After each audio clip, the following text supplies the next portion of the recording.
Assalamualaikum warahmatullahi wabarakatuh. Saya Rizky Turnawan dengan NIM 2006024. Di sini saya akan menjelaskan tugas 9, yaitu tentang membahas publikasi artikel penelitian yang menerapkan clustering, klasifikasi, dan regresi. Yang pertama yang akan saya bahas yaitu clustering. Mungkin dari judul-jurnal yang tadi saya resume, yaitu judulnya adalah analisis persebaran UMKM Kota Malang menggunakan cluster K-means. Jurnal ini bertujuan untuk menyebarkan usaha mikro dan mikro atau menengah UMKM di Kota Malang menggunakan metode cluster K-means. Penelitian ini memiliki tujuan utama untuk membantu pemangku kepentingan dalam memahami pola persebaran UMKM. Nah, datasetnya itu meliputi dari 5 kecamatan. Dari yang saya baca, bertujuan untuk jadi bisa lebih spesifik pemerintah agar membantu perekonomian yang lebih efektif.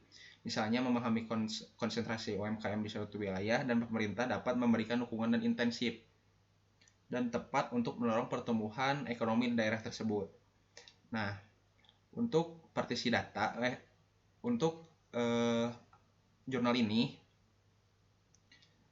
kenapa menggunakan K-means, yaitu untuk mempartisi data menjadi kelompok-kelompok berdasarkan kesamaan karakteristik.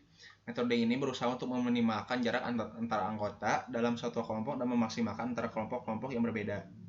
Hasil penelitian menunjukkan bahwa metode K-means efektif dalam pengelompokan UMKM ini. Nah, untuk UMKM dapat dibagi menjadi beberapa kelompok dari berbagai lokasi geografisnya.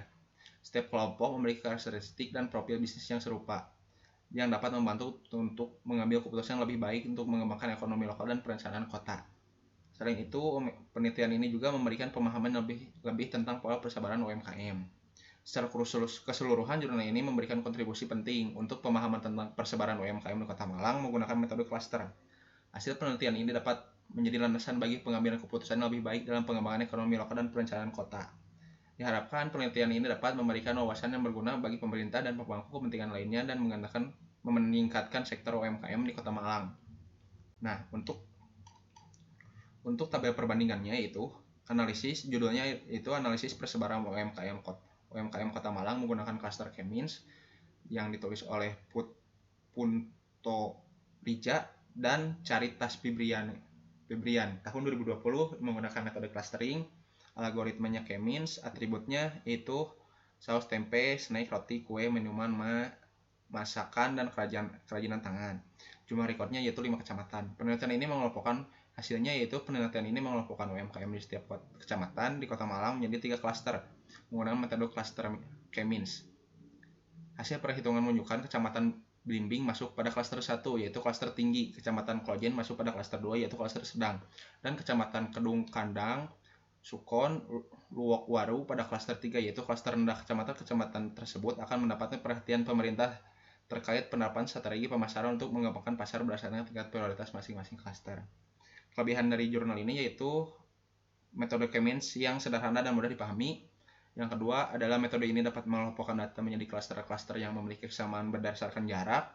Yang ketiga adalah analisis klaster menggunakan K-means dapat membantu dalam pemahaman persebaran UMKM di Kota Malang.